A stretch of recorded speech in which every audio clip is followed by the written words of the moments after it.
IPL এর প্রথম ম্যাচে হারবে মুম্বাই, এটা যেন এক প্রকার নিয়মে পরিণত হয়েছে। 2025 সালের আইপিএল এ নিজেদের উদ্বোধনী ম্যাচেও হেরেছে তারা। আইপিএল ক্লাসিকোতে রোববার মুম্বাইকে 4 উইকেটে হারিয়েছে চেন্নাই। এ নিয়ে টানা 13 মৌসুম নিজেদের প্রথম ম্যাচে হারলো মুম্বাই। টস হেরে ব্যাটিংয়ে নেমে তিলক বর্মা, সূর্যকুমার এবং চাহালের ব্যাটে 9 উইকেটে 155 রানের পুঁজি পায় মুম্বাই। জবাবে রাচিন রবীন্দ্রের অসাধারণ ব্যাটিংয়ে 4 উইকেট ও 5 বল হাতে রেখেই জয় তুলে নেয় চেন্নাই। মুম্বাই শুরুতেই উইকেট হারিয়ে বিশাল চাপে পড়ে, তবে মাঝে তিলক বর্মার 25 বলে 31 এবং অধিনায়ক সূর্যকুমার যাদবের 26 বলে 29 রান মুম্বাইকে কিছুটা চ্যালেঞ্জ করার মতো স্কোর এনে দেয়। এছাড়াও শেষ দিকে দীপক চাহারও খেলেন 15 বলে 28 রানের ঝোড়ো ইনিংস। চেন্নাইয়ের হয়ে সবচেয়ে সফল বোলার ছিলেন নূর আহমেদ। এই আফগান স্পিনার 4 ওভারে 18 রান খরচায় নিয়েছেন 4 উইকেট। এছাড়াও খালিল আহমেদ পেয়েছেন 3 উইকেট। জবাব দিতে নেমে শুরুতে রাহুলকে হারালেও অধিনায়ক গায়কোয়াড়কে নিয়ে সহজ জয়ের দিকে দলকে এগিয়ে নিতে থাকে রাচিন। তবে 26 বলে 53 রান করে গায়কোয়াড় আউট হলে কিছুটা চাপে পড়ে চেন্নাই, কিন্তু শেষ পর্যন্ত রাচিনের বিরুদ্ধে সহজ জয় নিয়ে মাঠ ছাড়ে চেন্নাই। কিউই এই অলরাউন্ডার 45 বলে 65 রানে অপরাজিত ছিলেন। মুম্বাইয়ের হয়ে 32 রানে 3 উইকেট নিয়েছেন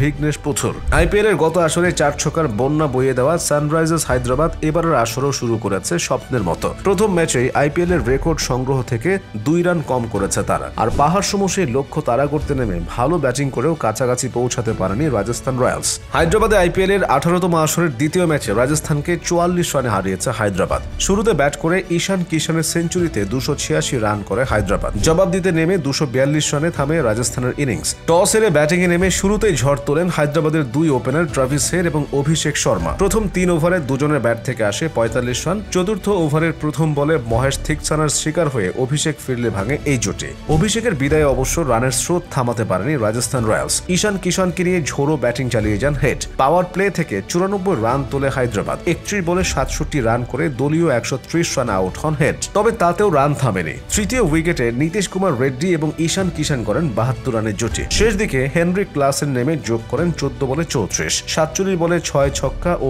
11 চারে 106 রানে অপরাজিত থাকেন ঈশান। পাহাড় সম রান তারায় দ্বিতীয় ওভারে ছিটকে যায় রাজস্থান। সিমরজিৎ সিং এর ওই ওভারে ওপেনার যশস্বী জয়সওয়াল ও অধিনায়ক রায়ান পরাগের উইকেট হারায় দলটি। এক প্রান্তে উইকেটের মিছিল চললেও অন্য প্রান্তে ঝোড়ো ব্যাটিং করেছেন সঞ্জু স্যামসন। চতুর্থ উইকেটে তাকে সঙ্গ দেন ধ্রুব জুরেল। দুজনে মিলে করেন 111 রানের জুটি। বিধ্বংসী ব্যাটিং করে দুজনই তুলে নেন 50। 4 ছক্কা ও 7 চারে 37 বলে 66 রান করে দলীয় 161 রানে হার্শাল প্যাটেলের বলে আউট হন স্যামসন। পরের ওভারের দ্বিতীয় বলে আউট হন ধ্রুব জুরেল। 6 ছক্কা ও 5 চারে 35 বলে 70 রান করেন তরুণ এ ব্যাটার। শেষ দিকে শুভম দুবে এবং সিমরন হেটমায়ার 80 রানের দুর্দান্ত এক জুটি করেন, তবে সেই জুটি কেবল জয়ের ব্যবধানে কমিয়েছে। 4 ছক্কা ও 1 চারে 11 বলে 34 রান করে অপরাজিত ছিলেন দুবে। 23 বলে 42 রান করে ইনিংসের 1 বল বাকি থাকতে আউট হন হেটমায়ার। হায়দ্রাবাদের হয়ে 2টি করে উইকেট নিয়েছেন হার্শাল প্যাটেল এবং সিমরজিৎ সিং।